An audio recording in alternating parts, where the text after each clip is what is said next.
Olá, eu sou Cacá de Barretos, comentarista de rodeio, e gostaria que vocês prestassem atenção em algumas frases que eu irei dizer.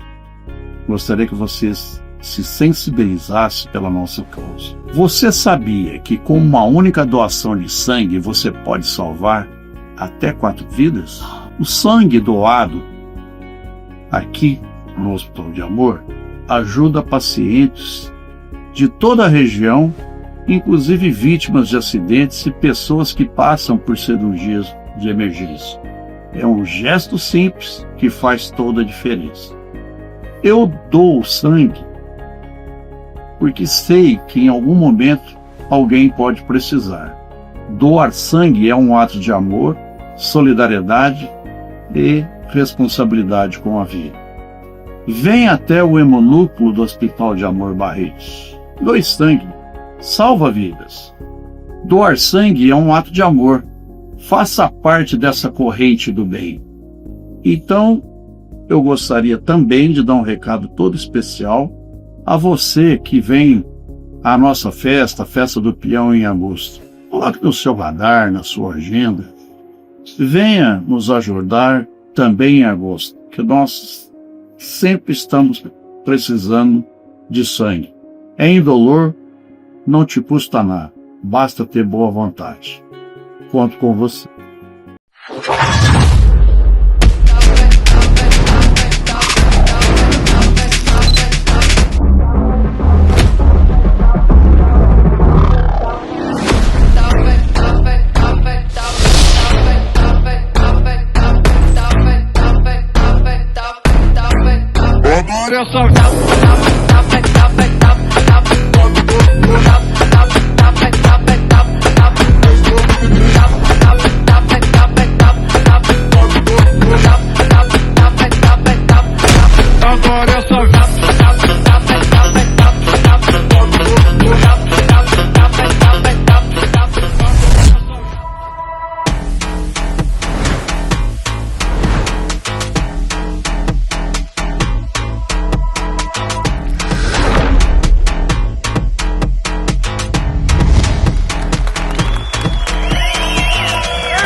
O que seria da estrada sem o destino?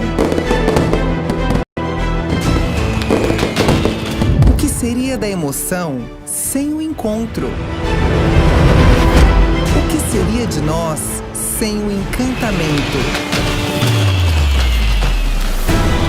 Sem a experiência, sem a surpresa, que torna tudo inesquecível.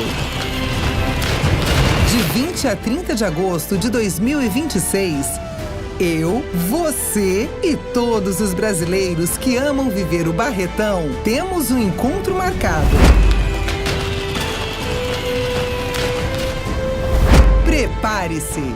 Barretos 2026, 71 anos. O Brasil se encontra aqui.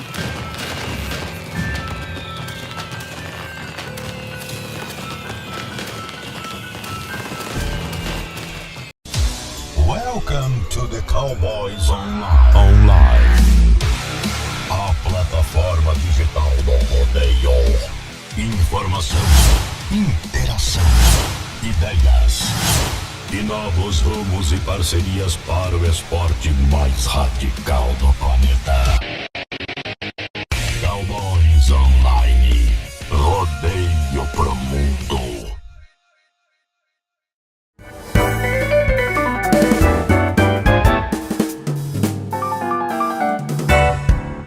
De 20 a 30 de agosto, o maior rodeio da América Latina espera por você para viver uma experiência sensorial. Adquira seu ingresso barretos.totalacesso.com.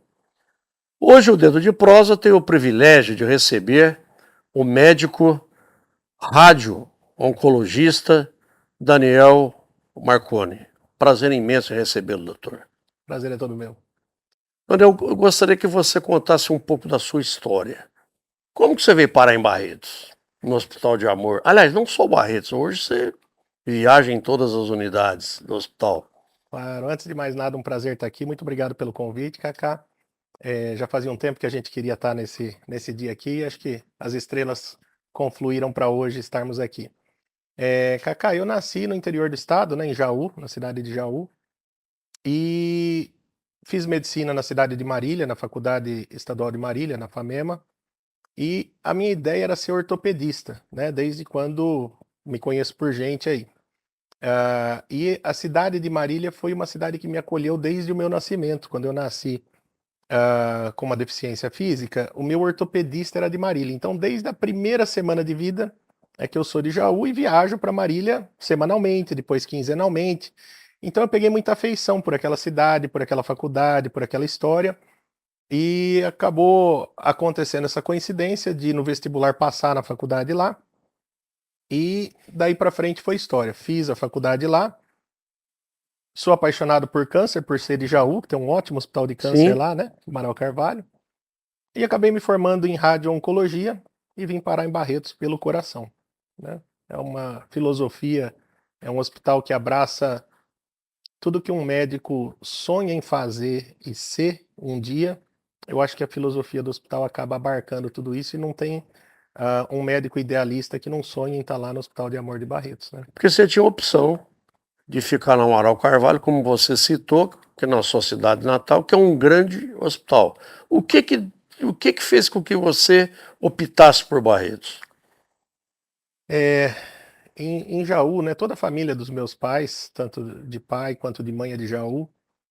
E depois, quando eu fui me formar, fazer radio-oncologia, eu fui para São Paulo, num grande hospital também chamado AC Camargo Cancer Center. E tive a honra, o privilégio de fazer a residência lá e de ser chamado para trabalhar lá. Mas o sonho era vir para Barretos. Então, desde quando eu prestei a radio-oncologia, é até uma história muito interessante, muito bacana de contar, já que você perguntou. Quando eu fui prestar radioterapia, já tinha residência em Barretos. Mas a residência de São Paulo da AC Camargo, ela tinha uma tradição maior. Você vê, eu me formei em 2011, 2012. A minha turma do AC Camargo era de número 56. Então, os grandes mestres de Barretos mesmo tinham se formado lá, o Dr. Miguel Aborian Gonçalves, que fundou a Sociedade Brasileira de Radioterapia, Dr. Zaparoli, todos eles eram oriundos da AC Camargo. E eu achei muito interessante, eu acho que é bacana ressaltar, Cacá, a humildade desses médicos. Quando eu fui prestar radioterapia, eu vim para Barretos e falei, olha, eu quero prestar essa prova porque eu queria fazer radioterapia e um dia trabalhar aqui.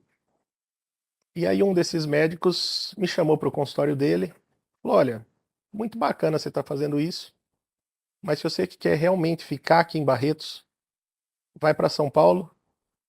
Lá ainda tem uma tecnologia que a gente não tem, isso já tem alguns anos. E se um dia você realmente quiser ficar aqui, vai para lá que você volta.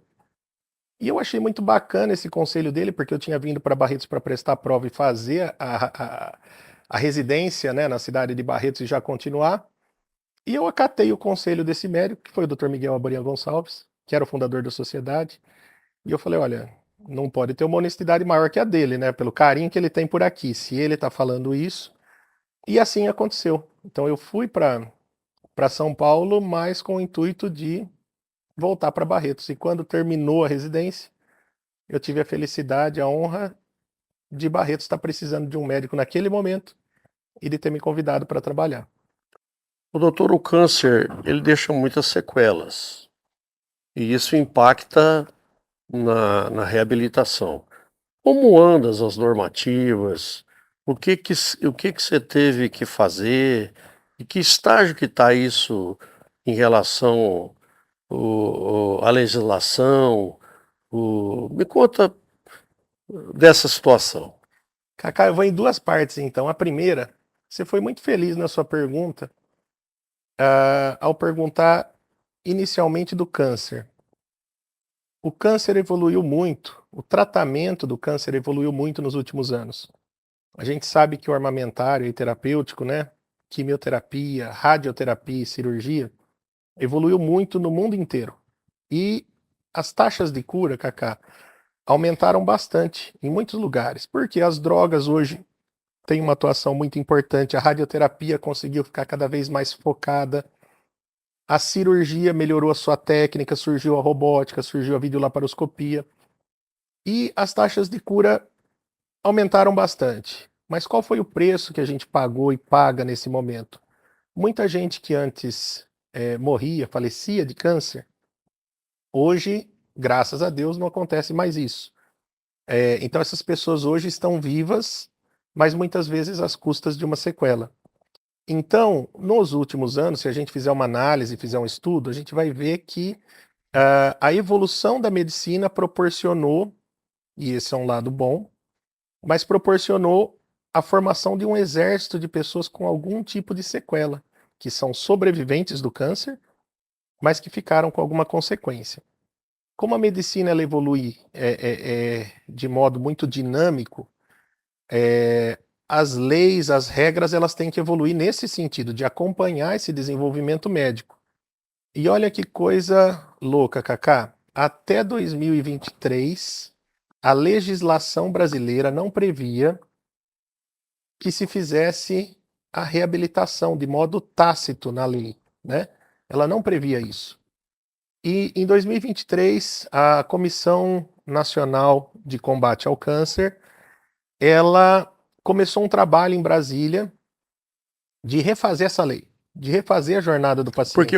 Porque isso tinha uma consequência. O hospital não poderia ser remunerado pelo poder público. Perfeito. Essa é uma vertente.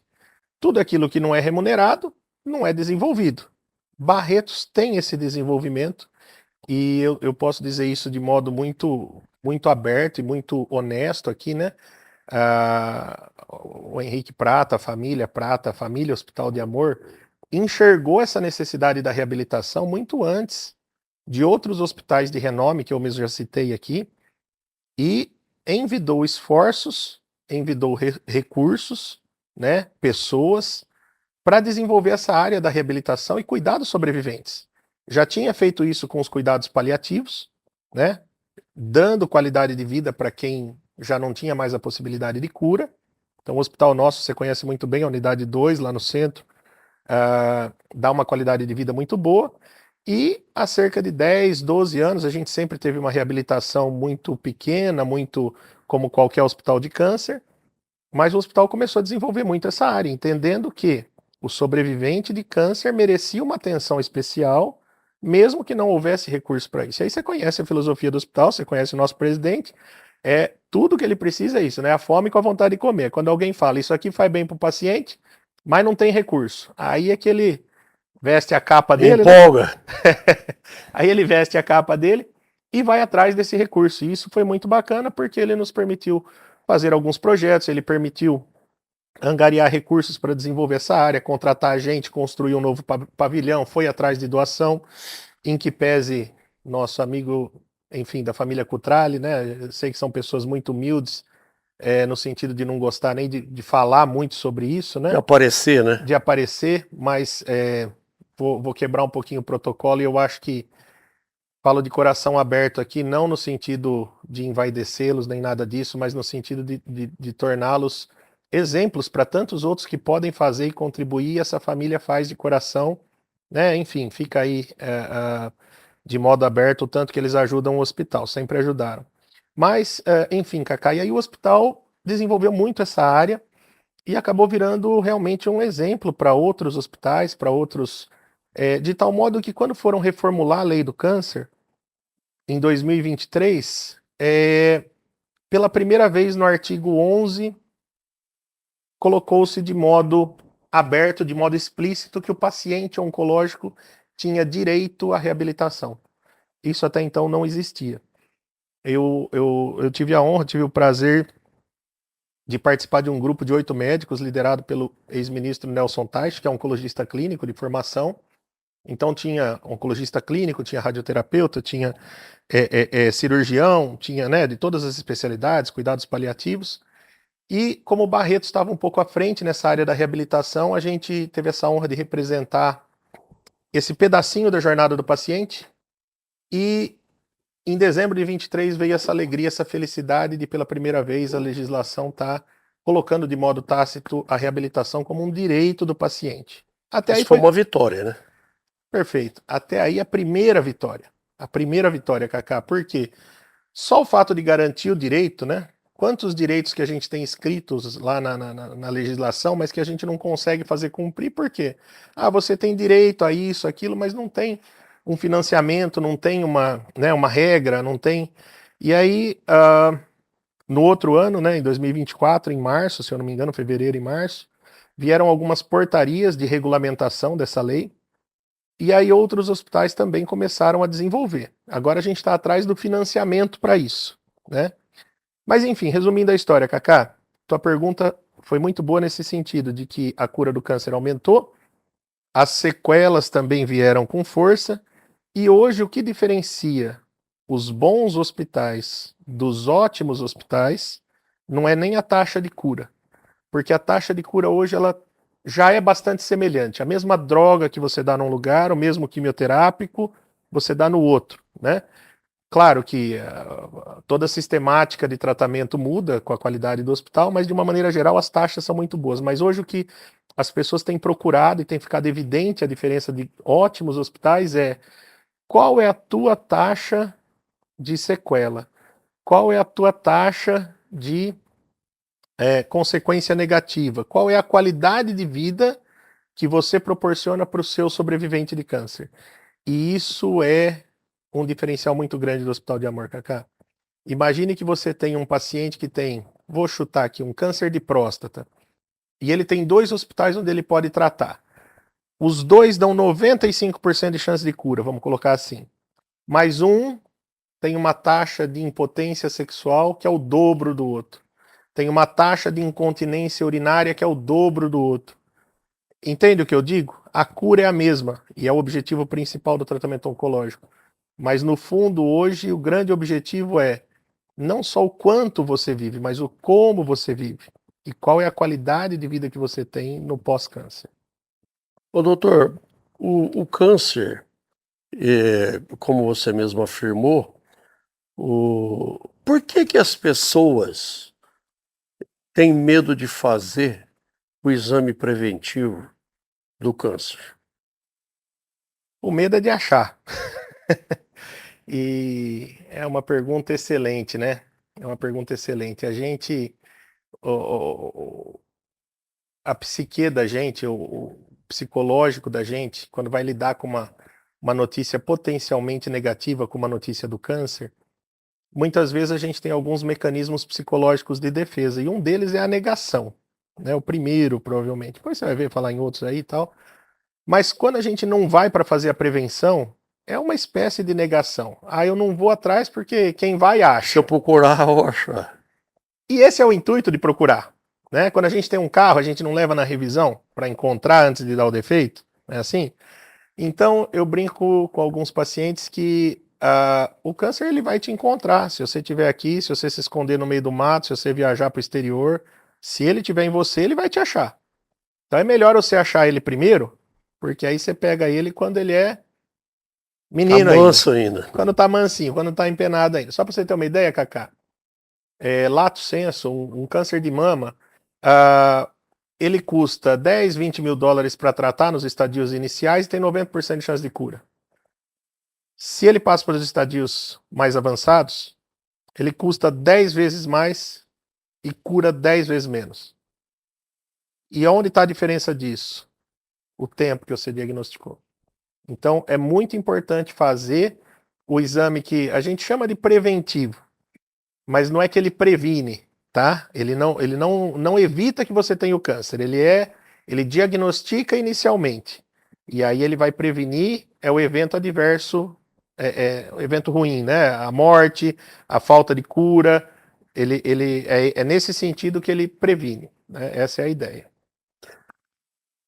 Hoje, existe um grande vilão, tipo assim, o tabagismo, o sedentarismo, má alimentação, ou é uma conjunção de tudo, são coisas comportamentais, que se fosse para eleger, assim, para definir o que está provocando câncer, é uma série de situações? O professor Kaká já respondeu aqui, né? É uma coisa que hoje ela é tão propalada aí, né, que acho que todo mundo já tem um pouquinho dessa resposta. São, óbvio, fatores genéticos, né? Cada um tem uma predisposição a cânceres familiares, há uma predisposição genética, sim, mas é indubitável, Kaká, que fatores ambientais, estilo de vida, obesidade, tabagismo, né? São vários fatores que contribuem para isso. E já que a gente estava falando, né, naturalmente aí, do aumento da cura do câncer, implicando a existência de sequelas cada vez maiores, existe um lado, entre aspas, negativo do país estar se desenvolvendo. Olha que coisa louca, Kaká. Se eu te falar que uma das características de países desenvolvidos é ter alta taxa de câncer, alta incidência de câncer, no primeiro momento você fala assim, ué, mas então isso é ruim, né? Quer dizer, um país desenvolvido tem muito câncer. E eu vou fazer um exemplo muito ilustrativo aqui. Se você pegar um país bem subdesenvolvido, por exemplo, uma África subsaariana, as pessoas morrem muito cedo. Morrem por infecção, morrem por desnutrição, morrem por vários motivos. E elas não chegam a atingir as idades em que o câncer atinge, né, as pessoas, acomete as pessoas. Então, quanto mais um país se desenvolve, quanto mais ele permite a sua população envelhecer, também é uma característica de país desenvolvido ter a mortalidade populacional mais atrelada a fatores como câncer. Né? Então, isso é uma estatística boa que a gente está alcançando no Brasil. Boa no sentido de estar se desenvolvendo enquanto país. Agora, efetivamente, na prática, o que o Hospital de Amor fez para ajudar essa reabilitação? Você citou aí a família Cutrale, que sempre foi muito grande parceira. Várias outras empresas têm as mesmas condições e nem sempre ajudam, né? Mas assim, em termos físicos, o que foi montado em Barretos? Isso é uma coisa muito legal também de perguntar, Kaká, porque a gente começou a ter uma estrutura realmente de ponta de uns 10, 12 anos para cá. E aí, eu acho que foi para lá de 2016, 17, 18, que veio realmente uma grande doação da família Cutrale. E agora eu estou dizendo especificamente para a reabilitação, e o Henrique permitiu que a gente construísse um grande departamento dentro do hospital pediátrico, na parte dos fundos do hospital pediátrico, e a gente fez ali um departamento de 2.000, 2.500 metros quadrados mais ou menos, específico para reabilitação de adultos e de crianças, e esse desenvolvimento dessa área ali permitiu que a gente ampliasse o time, contratasse os nossos primeiros fisiatras, né? Você perguntou qual era a minha especialidade, radio-oncologia. Existe uma especialidade da medicina que se chama fisiatria, nem todo mundo conhece, assim como radio-oncologia é uma especialidade também um pouco diminuta em relação a outras, né? A fisiatria é uma especialidade médica que tem por objetivo cuidar da reabilitação de pessoas, cuidar das sequelas. E até 2017 ou 2018 a gente não tinha nenhum fisiatra no nosso corpo clínico. E tantos outros hospitais ainda não tem. Mas nós desenvolvemos uma estrutura ali no nosso hospital de primeiro mundo, realmente, que num primeiro momento era apenas para atender pacientes oncológicos, mas a estrutura foi tão boa, corpo clínico tão dedicado, tão específico, que que o Henrique permitiu que a gente abrisse isso para pacientes não oncológicos também. Bacana isso. Isso é muito legal, porque aquela estrutura que tem ali hoje, ela atende adultos e crianças que têm alguma sequela, seja essa sequela oriunda do câncer ou não. Então, alguém que se acidentou de carro, alguém que tomou um tiro, alguém que teve uma facada, alguém que sofreu um trauma, caiu de bicicleta, se acidentou, teve um AVC, teve um derrame, essas pessoas podem se reabilitar ali no hospital. E a partir dessa primeira estrutura, Cacá, a gente acabou expandindo para outras áreas também do país. Fomos para o Tocantins, né, lá na cidade de Araguaína. Hoje Esse projeto tem um nome, Dreams, como é que é? é o Dream. Dream. O Dream é uma consequência de tudo isso. Tá. Até entendendo como é que foi essa história, né? A gente surgiu com esse ambulatório aqui em Barretos, depois Tocantins, depois Rondônia, enfim. E aí a gente entendeu uma coisa muito interessante, Cacá, que essa estrutura que tinha sido criada ali, que quando a gente criou, quando o seu Zé Luiz Cutrale fez essa doação, a gente permitiu, né, construir esse centro ali. A gente foi buscar, inclusive é uma curiosidade interessante, né? A gente foi buscar o que os empreendedores aí chamam de benchmark, né? A referência internacional. A gente foi buscar lá no exterior, né? Em Harvard, no Shirley Ryan, que é um hospital lá de Chicago, no Tir Memorial Hermann, que é lá em Houston, no próprio MD Anderson, que é um hospital de câncer. E aí eu tive a honra de ir com uma arquiteta aqui do Brasil para lá, para observar primeiramente a arquitetura, como que era concebido um centro de reabilitação. Então isso eu acho bacana de citar, porque quando a gente se mete a fazer uma área, né, que não é o nosso core principal, vamos dizer assim, o hospital de câncer é hospital de câncer, mas a gente se aventurou numa outra área incipiente, não era a nossa maior área de expertise, e desde o princípio, Cacá, a gente vai buscar o que tem de melhor. Então fomos lá para fora, aprendemos, trouxemos para cá. E aí a gente entendeu que só com essa estrutura ambulatorial, a gente não conseguia resolver 100% dos casos de sequela, Cacá. Existem necessidades que fogem da estrutura ambulatorial. Por exemplo, um exemplo, falamos do câncer de próstata aqui agora há pouco. Inevitavelmente, uma parcela de pacientes que trata desse tumor vai ter algum grau de inconsequência, de incontinência urinária ou de impotência sexual. Então imagine um paciente que ficou com uma sequela de impotência. A gente sabe que tem uma porcentagem ali de 20, 30, 40% dos casos que vai ter algum grau de impotência, a depender do tratamento escolhido.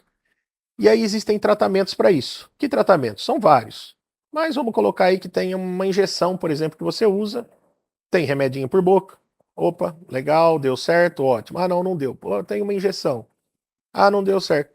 Existe uma prótese peniana, por exemplo, para isso, mas você precisa de uma cirurgia. O paciente teve uma sequela por exemplo, se acidentou e precisa de uma cirurgia na coluna, ele precisa de uma cirurgia. O garotinho nasceu com uma malformação, ele também vai precisar de uma cirurgia. Então a gente entendeu, Cacá, que precisava ter um hospital de reabilitação. E aí isso foi muito interessante, porque nós idealizamos, né? Isso a gente sabia que era um sonho, não tinha na realidade, aí, né, o nome veio Dream, que é o Diretório de Reabilitação Moderna, a concepção desse hospital. Um hospital realmente, né, com centro cirúrgico, com internação, com robótica, com alta tecnologia, com uma equipe dedicada para isso, para resolver realmente as sequelas dos pacientes, seja de modo clínico ou seja de modo intervencionista, com cirurgia e tudo mais. E quando a gente idealizou esse hospital, a gente foi buscar o que é que existia em termos de arcabouço legal, jurídico, que estruturasse esse hospital. Como estava te dizendo, no câncer existe, né? O que é um UNACOM? Né? Não sei se você já ouviu falar nesse conceito. Né? Existe o UNACOM, existe o CACOM, existe o CACOM com pediatria, existe o CACOM com pediatria e transplante de medula óssea. Então você tem as classificações de complexidade estrutural para cada nível hospitalar que você tenha para resolver, né, o câncer. Então, há unidades mais simples espalhadas pelo Brasil que resolvem alguns tipos de câncer. Quando você tem uma determinada complexidade, aquela unidade vai encaminhar para outra e assim por diante. E em reabilitação, como é que era? Olha, em 2011, 12 surgiu o Viver Sem Limite, que era uma política de disseminação desses centros especializados em reabilitação do SER e de oficinas ortopédicas, e que ao longo dos últimos 14, 15 anos disseminou pelo país, Cacá, 349 dessas unidades, 349 CERS, Centros Especializados em Reabilitação. São equipamentos de saúde com complexidade secundária, ambulatorial, que vão ver o quê? A parte clínica do paciente. Então vão unir esforços médicos e multidisciplinares, interdisciplinares, fisioterapia, fono, TO, nutrição, psicólogo, pedagogia, enfermagem, técnico de enfermagem, outras terapias como ecoterapia, e aí você vai agregando coisas nisso tudo, mas de forma ambulatorial. E quando a gente foi fazer o hospital, o que é que tem? Puxa, não tem essa obrigatoriedade de um SER poder encaminhar para um hospital, não tinha isso. E aí é que a gente começou a discutir isso em Brasília. Né? Esse foi o começo dessa discussão legal que você perguntou. Quando se fala em reabilitação no Brasil, a grande referência é o Sara Kubitschek em Brasília. A ideia da direção do Hospital de Amor Barretos, nesse outro complexo que não precisa ser necessariamente o paciente de câncer que ficou com a sequela. Isso já é uma realidade em Barretos? Isso mesmo, é muito importante a gente até diferenciar o que o DREAM traz, agrega ou traz de novo em relação, por exemplo, à estrutura concebida pelo SARA ou por outros hospitais. Quando eu comentei do Viver Sem Limite, dessa estrutura de SER, foi uma coisa muito interessante. Antigamente, você vai lembrar, né, tinham as APAES, que mexiam com a reabilitação intelectual, você tinha centros de fisioterapia, de reabilitação física, centros auditivos, centros oftalmológicos, separados.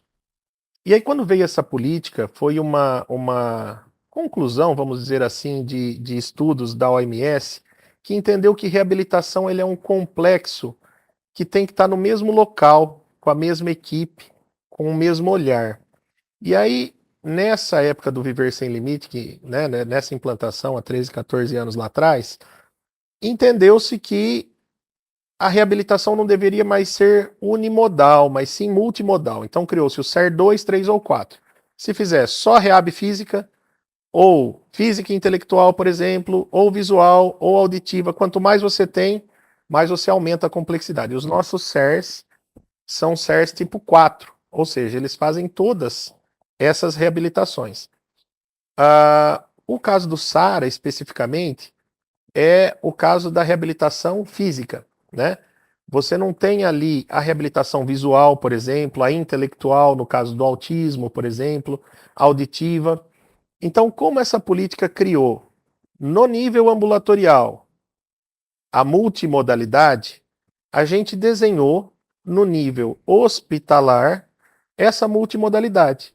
Então, o DREAM vem para ser esse novo passo da medicina reabilitativa, de ter uma complexidade terciária multimodal, tanto sensorial quanto física. O Sara Kubitschek foi uma atitude presidencial, né, lá atrás, do nosso presidente Juscelino, que, através de uma canetada lá, criou essa estrutura do Sara, mas não deu a chance legal de que outras dessas fossem criadas, tanto que você só vê um Sara físico. E a nossa ideia aqui de Barretos foi criar um novo SARA para a física, para a intelectual, para a auditiva, para a visual, e aí é que surgiu toda essa discussão. Ok, como legalizar isso? O hospital está lá em pé, você conhece, você já viu, tá bonito, tá na frente do lago, tá espelhado, não tá? Deve ser inaugurado agora daqui a 2 meses, né? A gente vai inaugurar essa estrutura. Ontem, feriado, eu tive lá, tinha mais de 100 trabalhadores lá. Mais de 100. Fico muito feliz com isso.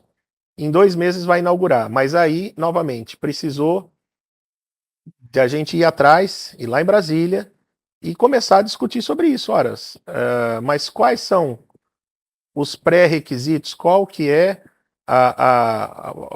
o que a gente precisa ter, fazer, como é que a gente vai ser remunerado, quem que a gente tem que contratar, qual é a produção requisitada, como é que vai ser essa prestação de contas. E aí, quando a gente entendeu que essa dor não era uma dor só nossa, era uma dor de todo o país, é que a gente entendeu, falou, opa, nós não estamos aqui só para resolver o Hospital de Amor. A gente tem que aproveitar dessa experiência do Hospital de Amor para tentar tirar uma política pública disso, e aí, óbvio que não é com a gente, um deputado abraçou essa causa, fez os estudos dele, a gente contribuiu no sentido de apontar a necessidade e de humildemente sugerir algumas soluções para essas dores. Mas a partir daí foi com o legislativo e graças a Deus surgiu aí a PL 4863, que está em tramitação nesse momento na Câmara, já passou por 3 comissões lá, inclusive a Comissão da Pessoa com Deficiência. Até esse momento não houve nenhuma alteração na sua concepção. E ela vem, Cacá, ao encontro de diretrizes internacionais. A ONU, por exemplo, lançou um documento em 2017, se eu não me engano, de um programa chamado Rehabilitation, que vai se findar em 2030, em que ela fala que até 2030, de cada 3 pessoas da Terra, do planeta, uma vai precisar de reabilitação. Então são 2,5 bilhões de pessoas que estão envelhecendo, que estão perdendo alguma questão de andar, de falar, de ouvir, né? E aí ela teve que lançar como realmente um programa, como uma pilastra aí, uma pedra angular da sua atuação, esse programa, e nesse sentido eu entendo, pelo pouco que eu vi, estudei de outras legislações internacionais, que o Brasil vai ser um dos pioneiros nessa área de política pública em reabilitação, porque a gente critica tanto o nosso país, né? Às vezes a gente tem essa síndrome de vira-lata, mas tem muita coisa boa aqui, e o SUS é uma dessas vertentes que nos permite, por exemplo, implantar uma lei dentro da sua concepção idealista, sem ter grandes. Sem ser tolhido por convênio, por questão. O SUS é universal. E a gente teve a felicidade de poder contribuir e planejar uma lei idealista, que, se Deus quiser, vai ser implantada na íntegra e vai beneficiar tanta gente, Cacá. Ô, doutor, na prática, teve algum caso que o emocionou, tipo assim, a pessoa não tinha a mínima chance de falar ou de ouvir, se foi com a criança, um adulto? Me conta alguma experiência nesse tipo. São várias, né, Cacá? Você sabe que há 7 anos eu sou médico por formação e por concepção, por natureza, né?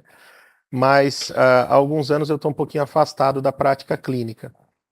E uma das coisas que nos nutre é saber que, de alguma maneira, a gente está fazendo a diferença por um paciente, ou por 2, ou por enfim, seja através dessa questão legal, ou seja através de um centro que não existia e a gente humildemente ajudou a estruturar, organizar e levar um cuidado para algum lugar. Então, esses casos que transformam vidas, né? Eu já ouvia isso da boca do Henrique, isso nutre o gestor, né? Eu nem me considero um gestor, eu me considero alguém que está aprendendo a mexer com os papéis, a estruturar esses equipamentos e tudo mais, mas o fato de ter me afastado um pouquinho do atendimento com o paciente, isso causa, de certo modo, uma angústia, sim. Mas quando a gente fica sabendo através de um colega, através de alguém que entra na nossa sala e fala assim, ó, vem aqui ver, dá uma olhada o que é que seu esforço está fazendo. Agora, semana passada, foi aniversário de 3 anos do Dream de Porto Velho.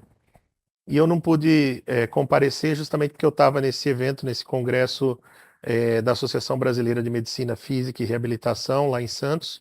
Foi o 30º Congresso Nacional e foi no mesmo dia.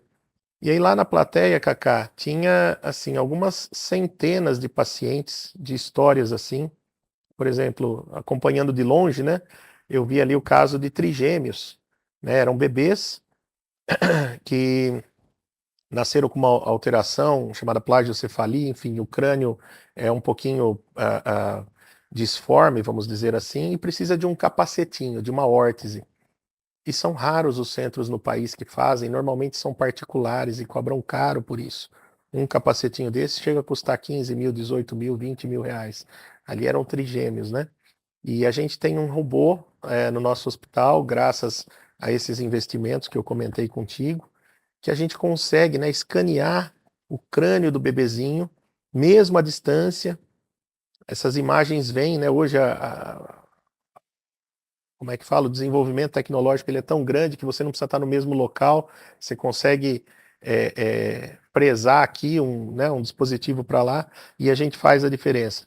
Pessoas, por exemplo, eu tenho um paciente muito querido que hoje a esposa dele até trabalha conosco em casa, mas foi o primeiro paciente, Cacá, do nosso robô de reabilitação ali, se você lembra o Locomate, aquele que parece, né, que ajuda o paciente a andar. Não há problema em falar o nome dele, é um grande amigo e ele foi, modo de dizer, o nosso paciente modelo, o 01, é o Rosinaldo. Ele era um paciente da Bahia, caminhoneiro, e ele teve um tumor aqui em cima, na transição da medula com o cérebro, né, nessa parte encefálica aqui embaixo, e ele ficou tetraplégico, né?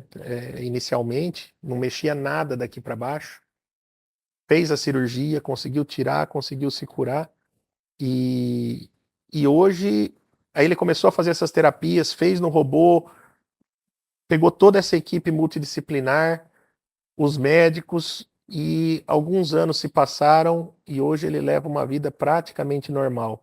Hoje mesmo ele me mostrou o carro novo que ele comprou, com desconto de pessoa com deficiência. Ele ficou sim com alguma sequela, mas ele dirige com a adaptaçãozinha dele, né? E ele leva uma vida normal. Acabou de voltar no feriado de lá de Aparecida do Norte, Aparecida, né? Sim. E ele sobe aquela rampa e vai até lá em cima e desce. Ele ajuda a esposa a lavar a calçada, o quintal. Falei, tá vendo? Ninguém mandou casar, né? Então a gente faz a terapia lá, mas quem faz realmente é a esposa lá em casa, né? Bota ele para trabalhar também. Então são tantas histórias. Um pastor, por exemplo, você perguntou de algumas histórias. Um pastor que ficou surdo por conta de um tumor e diminuiu muito, né, a acuidade auditiva dele, e a gente conseguiu protetizá-lo, conseguiu fazer um procedimento, e ele deu um depoimento muito emocionado para nós, para o Dr. Rafael, que é o otorrino lá do centro, que ele pôde voltar a pregar. Ele achou que a vida dele profissional, porque não pessoal até, né, tinha ficado tão impactada, e ele conseguiu voltar a pregar também. Então são muitos exemplos, né? Me Muitos. lembro de uma história de uma criança que eu nunca tinha ouvido, nunca tinha escutado. Você que me contou isso? Foi. Eu tenho esse videozinho e até hoje é um vídeo que ainda me impacta muito, porque ah, esse bebezinho entrou lá e a gente fez um teste, né, com um pandeirinho e a hora que a gente colocou esse dispositivo nele, foi a primeira vez que ele Ele ouviu. escutou. E aí foi um dia muito emocionante para a mãe, para quem estava ali perto, né? Você tocar o pandeiro e ele responder com um choro, né? Que você consegue, é a materialização de um sentido que voltou a ter nessa criança, né? Então, enfim, são tantos exemplos ali, Cacá, que eu não consigo nem te enumerar. Bebês, né? A minha esposa Paula, você a conhece, ela se formou em pediatria, depois fez neonatologia. Enquanto eu estava lá em São Paulo, na C. Camargo, ela fez um grande programa lá na USP, no Instituto da Criança, que é de neonatologia. Neonatologia é uma subespecialidade da pediatria que cuida só dos bebezinhos ali de 0 a 2 meses, né? E eu brinco que tem que ser um grande médico para cuidar desses bebês. Porque você cuidar de um adulto, você fala assim, aonde dói? Desde quando? Aonde que é? E uma criança? E um bebezinho desse, né? Então, valor seja dado a veterinários que cuidam, né, de animais que não comunicam, esses pediatras, não estou fazendo comparação nenhuma, estou comentando sobre a dificuldade, né, semiológica e terapêutica, né? E aí, a Paula Cacá, quando chegou em Barretos, né, eu vim para o Hospital de Câncer, mas a especialidade dela não tinha nada a ver com isso. Então, ela foi para a Santa Casa, que não era gerida ainda pela Fundação Pio XII, e aí ela ficou algum tempo lá, mas acabou. Falou: Ah, Dani, eu acho que eu queria mudar de área um pouquinho, vou abrir consultório, vou para o hospital. É muito difícil. Entendo o que eu vou falar. Ela veio de um lugar onde ela tinha tudo à mão, né? E de repente a Santa Casa naquela época não tinha toda a estrutura, e a gente entende todos os pormenores, não, né, não estamos fazendo nenhuma crítica, nada a isso, mas havia uma estrutura diferente e houve uma frustração da parte dela nesse sentido. E eu sempre tentei levá-la para o hospital de câncer, uma coisa curiosa só, né? E ela falava: Poxa, Dani, eu nasci para lidar com a vida, eu cuido de bebê, eu pego no parto, nascendo, eu gosto de lidar com a vida, eu não sei como é que seria no câncer. E, enfim. Passado algum tempo, ela teve essa frustração e aceitou esse convite do hospital e foi lá para o hospital pediátrico, cuidar do pronto-socorro e da UTI. E claro, muitas vezes você lida com situações difíceis, em que há falecimento, né, por qualquer questão. E eu escutei uma frase muito impactante dela num jantar. Eu perguntei como é que estava nessa nova vida dela agora ali, ao invés de ser na neonatologia, mas lidando frente a frente muitas vezes com a morte, né? E ela falou uma frase muito impactante, sem pensar, foi algo assim de bate-pronto. Ela falou: Olha, eu prefiro ver 10 crianças morrerem pelo prognóstico do que uma pela falta de estrutura. Então, quando a gente entende que a limitação é uma limitação do ser humano, que aquela doença chegou num limite, que não tem mais, né, você passa a encarar a morte como um processo não habitual, mas natural, evolutivo, né, daquela doença que não tem cura. Mas quando você vê uma que tinha a possibilidade de ser curada, e por qualquer motivo, qualquer que seja, não, você não conseguiu evitar aquela morte que era evitável, aí vem uma frustração de médico, de ser humano. E resumindo a história, passados alguns anos, o Hospital de Amor, né, a Fundação Pio XII, assumiu a gestão da Santa Casa e houve uma reestruturação na equipe. E o Henrique então pediu para ela ir para essa UTI e montar uma equipe lá, ser a chefe dessa UTI. Ela tinha formação para isso, era uma profissional e uma pessoa excelente, e ela fez isso. E aí, interessante, né, Cacá, como a vida é engraçada. Muitas vezes a evolução ela surge de uma frustração, de uma dificuldade. O ser humano é assim, toda vez que tem uma parte ruim, junto tem uma outra muito boa, que às vezes você não tá. Eu uso muito uma frase, que você aprende muito mais no fundo do poço do que no topo da montanha. A zona de conforto, ela faz com que o ser humano se acomode.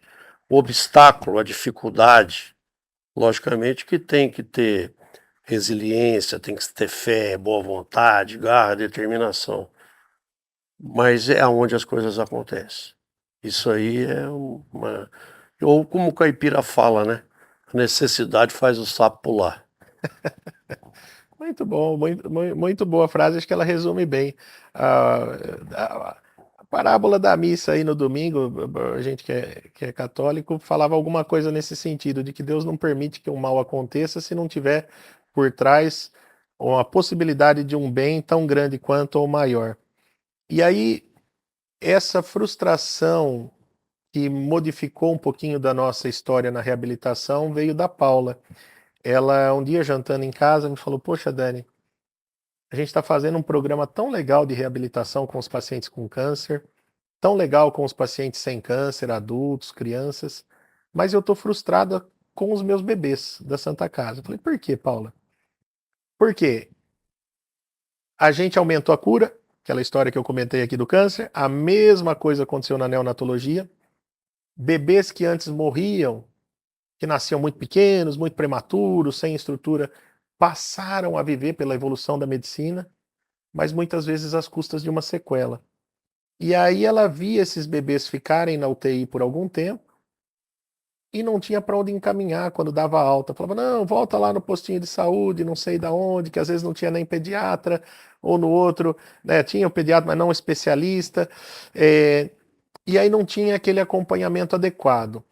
E aí que você nota, podem me chamar de puxa-saco, o que for, mas eu vivo chamando a atenção para esse lado positivo da nossa gestão do nosso hospital, para essa filosofia, esse coração. Eu lembro como se fosse hoje de ter ido falar, né, com o Henrique nesse sentido. Falei, Henrique, existe isso, existe essa necessidade, dá para fazer algo aqui. E ele nem, assim, aquele jeitão dele também nem deu muita bola, não. Falou, Daniel, eu sei que está cuidando disso aí, se você achar que vale a pena, faz. E ele não perguntou quanto, né, faz. E a gente começou a fazer um programa muito legal, Cacá, que era o quê? A gente tirou a Paula da UTI 2 a 3 vezes por semana, e ela, modo de dizer, dava tchau pro bebezinho lá e dava oi no centro de reabilitação. Em 24, 48 horas, o mesmo bebezinho que tinha saído da Santa Casa, ele estava no centro de reabilitação, passando com fono, com TO, com físio. Ah, o bebezinho ficou naquela... o oxigênio ali da incubadora, né? Muitas vezes o oxigênio ele ajuda a salvar a vida do bebezinho que tem o pulmão ainda imaturo, mas o oxigênio em alta concentração ele pode dar algum problema ocular, por exemplo. Já viu que eles, às vezes elas crescem e usam aquele óculos um pouquinho mais grosso, o pessoal brinca, fala, fundo de garrafa, não sei o quê. Às vezes veio disso, de nascer prematurinho. Então você ter, por exemplo, a oportunidade de pegar esses bebezinhos e acompanhar desde o começo, ver o ouvidinho, ver o desenvolvimento neuropsicomotor, fazer aquilo que a gente chama de estimulação precoce. Isso para mim foi um dos programas mais bonitos que a gente implantou lá. Não tinha financiamento, né, não tinha nada, tinha só força de vontade, tinha a identificação de uma necessidade, uma estrutura que havia sido montada e a gente pôs esse programa lá. E eu faço uma comparação, Cacá, com o perdão semântico aí, né, da comparação, com a prevenção que você perguntou agora de pouco do câncer. A prevenção oncológica não é para isso, para identificar cedo, para evitar que você tenha tumores grandes, para aumentar a chance de cura. Esse programa com os bebezinhos é quase como se fosse uma prevenção de sequelas de pessoas com deficiência. Quando você identifica precocemente a possibilidade de ter uma sequela, de ter uma deficiência, e você começa a trabalhar em cima daquilo, a estimular, a usar os profissionais adequados, a conscientizar a família e a estimular aquela criança numa fase de neuroplasticidade que a gente chama, você diminui essas sequelas. Então foi um programa muito bonito que a gente fez lá. Tem umas coisas, doutor, que eu vou citar 2 casos. O tabagismo. Por que é difícil o ser humano parar de fumar? É um vício, né? E outra coisa, o comportamento, você falou do ciclista, eu vou um pouquinho mais longe, do motociclista. Eu vejo, viajando de Barretos para Rio Preto, eu vi, por exemplo, aquela quantidade de carreta, não mantém distância, elas correm muito. O ser humano, ele perdeu o medo, ou sempre foi assim? Por quê? Se você sofreu um acidente de moto, a sua testa é o para-choque.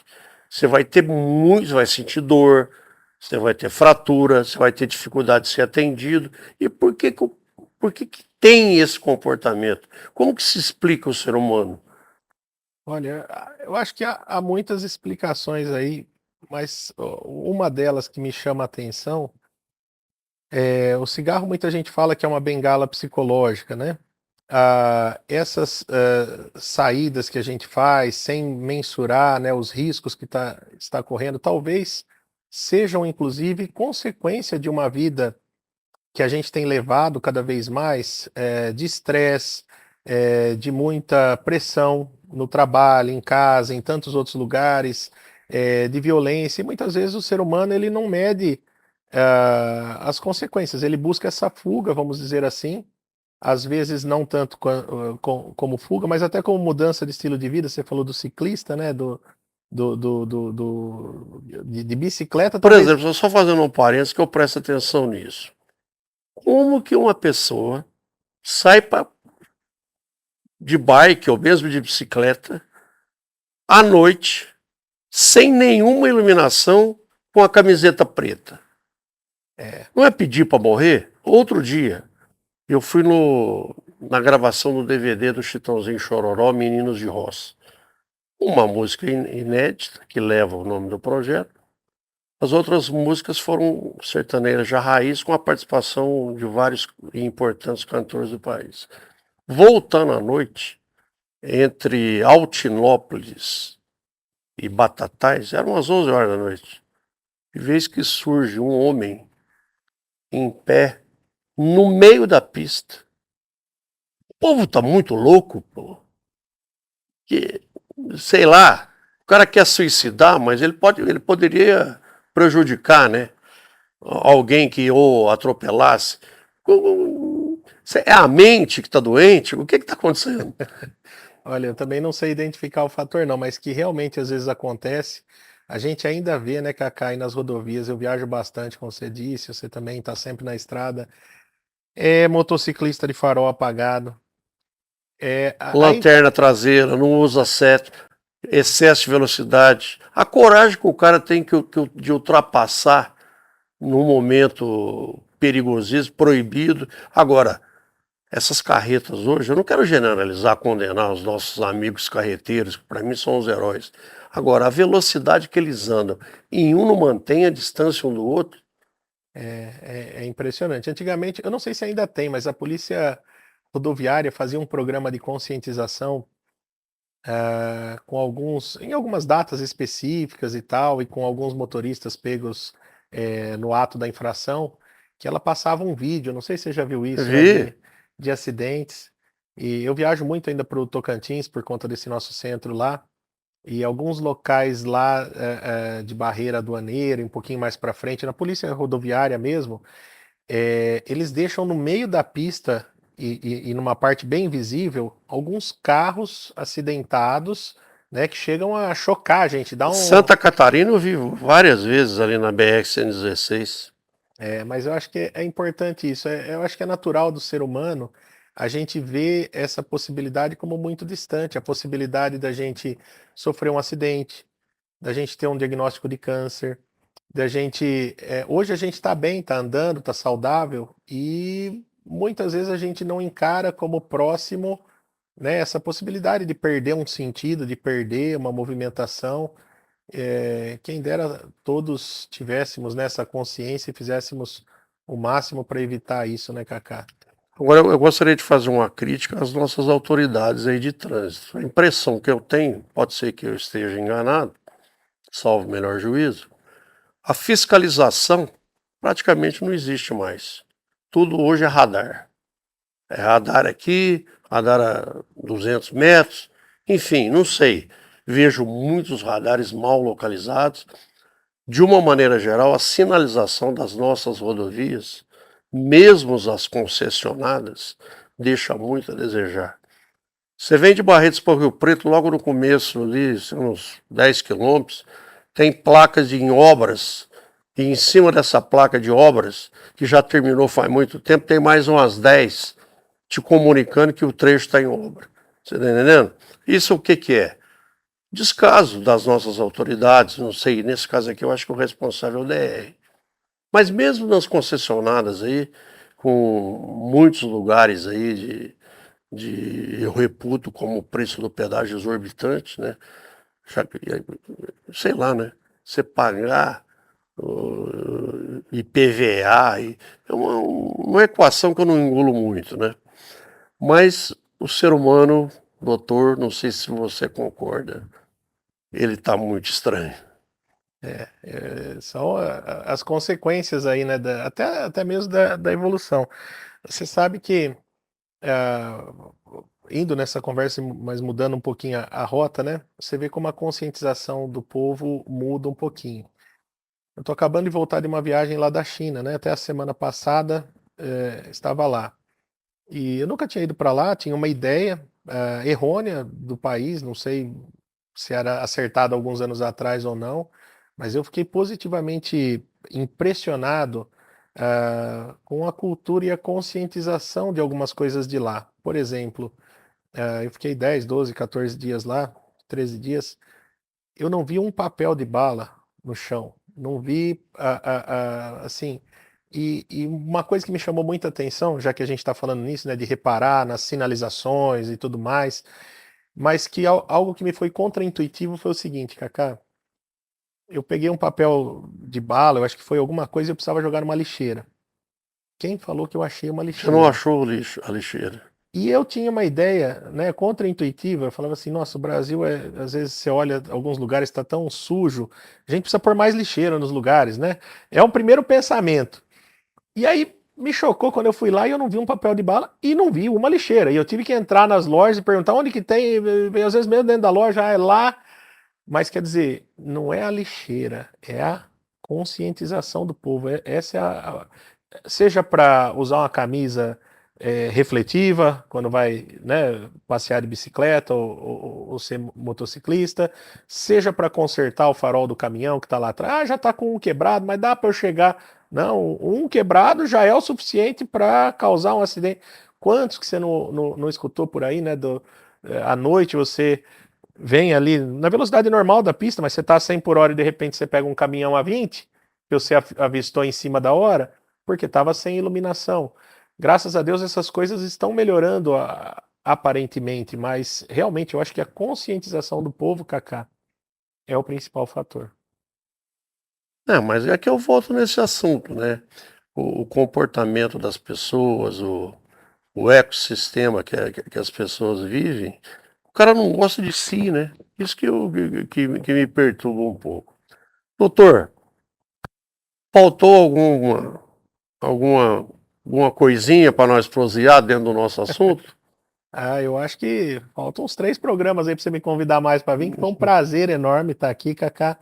Uma honra muito grande estar aqui no seu programa. A gente que é barretense e sabe da sua importância para a cidade, para o estado, tanto que você contribui, seja informando, seja fazendo um programa descontraído, conversando sobre assuntos tão importantes que a gente não teria a oportunidade de falar se não fosse num palco como esse. Então, eu realmente agradeço de coração essa oportunidade de falar um pouquinho mais da minha especialidade, da nossa área de atuação, palpitar um pouquinho em coisas, né, até extra-campo aí, mas eu entendo que programas como esse também estão servindo, Kaká, de conscientização, seja de pacientes, de pessoas que de alguma maneira escutaram um pouquinho da nossa conversa aqui, vão tirar alguma lição disso, né? Então, esse papel seu de comunicador aí certamente está ajudando muita gente, né? Só gratidão aqui para você. A intenção, doutor, é essa, né? Porque o câncer, ele é assustador, mas motivar as pessoas a procurar a prevenção, isso tinha que já tinha que ser objetivo para objetivo de vida, né? As pessoas precisam quebrar essa barreira e eu gostaria de agradecê-lo pelo seu tempo, pela sua disponibilidade e foi uma honra, um prazer recebê-lo aqui em nosso programa. As suas considerações finais. Kaká, muito obrigado mais uma vez. Eu falo aqui em meu nome, né, mas novamente não tem como não citar a nossa instituição, nosso hospital, e de alguma maneira aí pedir ajuda de todo mundo. Você disse a respeito de pessoas que doaram para o nosso hospital, e tem tantas instituições, o Hospital de Amor é uma delas, sem dúvida alguma, é aquela que eu conheço e sou apaixonado, mas quem puder contribuir de alguma maneira, né, Kaká, que seja feita Não, assim. e está chegando aí, né, o imposto de renda. Ah, Toda boa. pessoa física que tem direito, que tem imposto de renda a pagar, pode contribuir com o Hospital de Amor de Barretos, via Conselho da Criança e do Adolescente, 3% do imposto a pagar, bem lembrado, e 3% para o Conselho do Idoso. Além das empresas que apresentam balanço por lucro real, podem colaborar também nos diversos programas, como também desses conselhos que eu citei. Parece que nós temos 2 pronomes autorizados e isso aí é de suma importância para... Tem até uma frase, né? Doa que a gente continua. Isso mesmo, você doa e a gente continua. Muito É bom. isso aí. Doutor, falamos com o doutor Daniel Marconi, ele que é um grande médico, um expoente da equipe do nosso Hospital de Amor Barretos. Até o próximo Dedo de Prosa.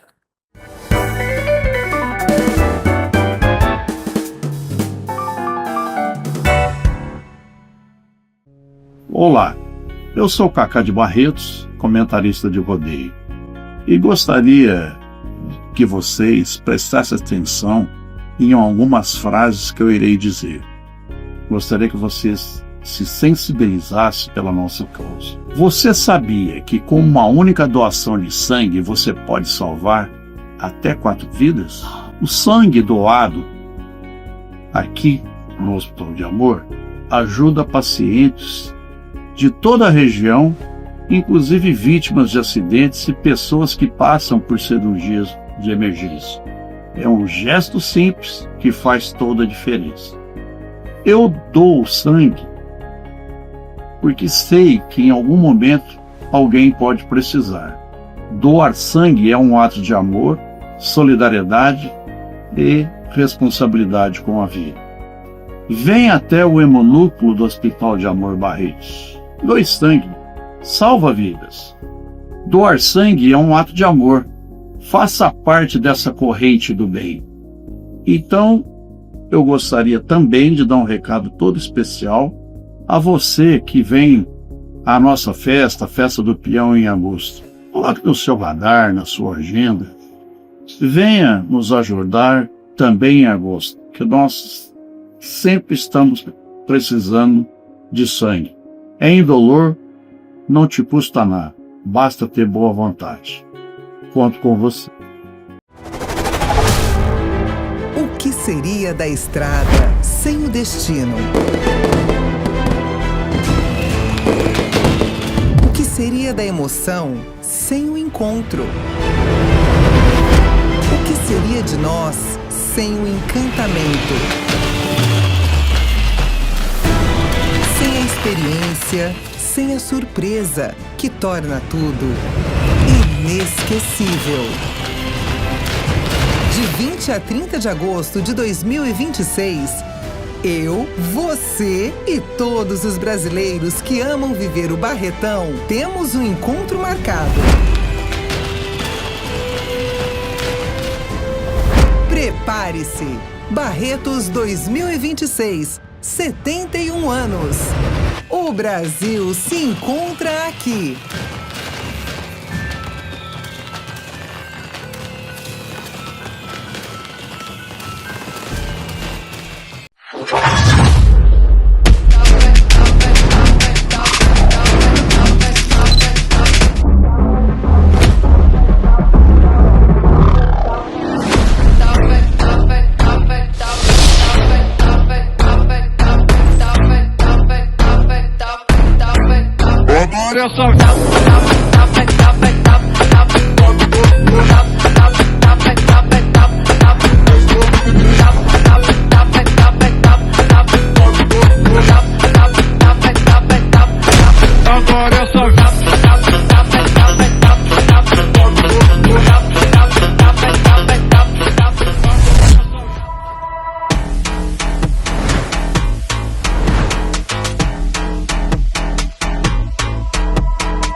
É de lá,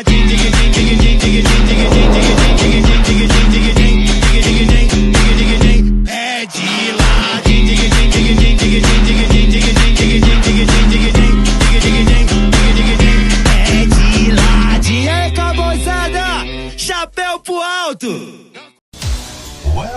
to the Cowboys Online. A plataforma digital do rodeio. Informação, interação, ideias e novos rumos e parcerias para o esporte mais radical do planeta. Cowboys Online.